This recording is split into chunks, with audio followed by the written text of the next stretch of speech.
இனி வீட்லயே பானிபூரி செய்யலாம் எல்லாரும். ஆச்சி பானிபூரி கிட்.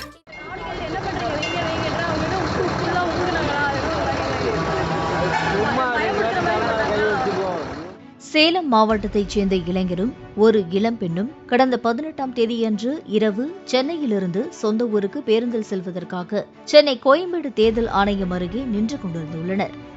இருவரும் பேருந்திற்காக காத்துக் கொண்டிருந்த போது அப்பகுதியில் வந்த 3 திருநங்கைகள் அந்த இளைஞனிடம் ஒரு காயினை கொடுங்கள், ஆசீர்வாதம் செய்துவிட்டு பர்சில் வைத்தால் பணம் பெருகும் என காயினை வாங்கியதாக கூறப்படுகிறது.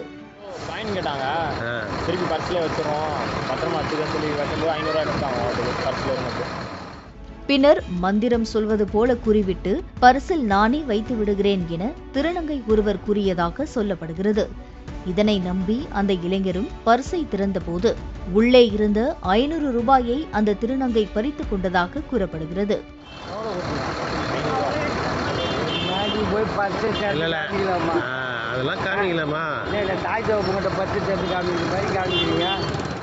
உடனே அருகிலிருந்த இளம்பெண் அந்த திருநங்கையிடமிருந்து பணத்தை பறிக்க முயன்றபோது மூவரும் அங்கிருந்து புறப்பட்டு சென்று விட்டதாகவும் சொல்லப்படுகிறது.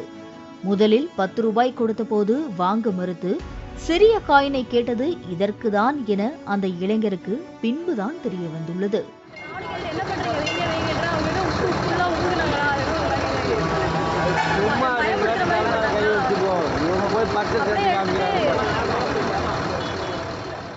அங்கு வந்த சமூக ஆர்வலர் ஒருவர் இந்த சம்பவம் குறித்து சிஎம்பிடி காவல் நிலையத்தில் புகார் அளித்துள்ளார். மேலும் பொது இடங்களில் தங்களது பர்சை யாருக்கும் திறந்து காட்ட வேண்டாம் எனவும், இதுபோல நடந்தால் உடனே கூச்சலிடுங்கள் எனவும் அந்த இருவருக்கும் சமூக ஆர்வலர் அறிவுரை வழங்கினார்.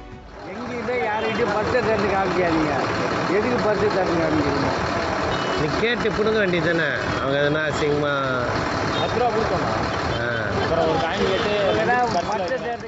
கோயம்பேட்டில் இதுபோன்று பல சம்பவங்கள் தொடர்ந்து அரங்கேறுவதாகவும் உடனடியாக காவல்துறையினர் இதற்கு முற்றுப்புள்ளி வைக்க வேண்டும் எனவும் பொதுமக்கள் கோரிக்கை வைத்து வருகின்றனர்.